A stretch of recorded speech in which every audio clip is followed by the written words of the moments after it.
Meron tayong dito nabili na castle wrench, yan pangbaklas ng tornilyo ng clutch lining.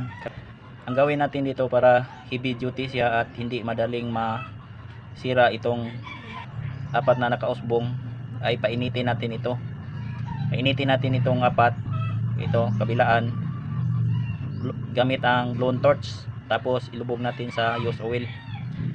Ito, gamitan natin siya ng blown torch, tapos ilubog natin sa use oil. Yan, use oil po yan. Ito yung lumang nabili ko. Yan, na-align po siya, na-align yung apat. Nasira dito, okay. Ito yung nasira.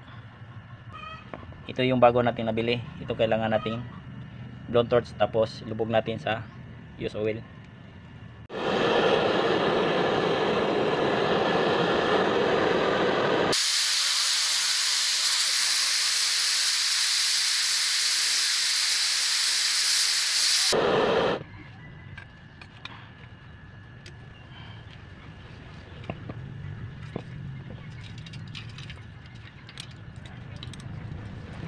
Ganito na po ang kanyang resulta.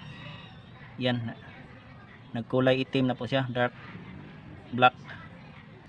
At check natin na heavy duty na ito. Hindi na madaling malustrid, hindi na madaling mapudpud ito or ma-deform. Yung kulay niya ay same na dito sa Lyman na sakit rinse. Yan, kulay itim na po siya. At check natin 100% heavy duty, matagal itong hindi masira. Yan, same na yung kulay nito.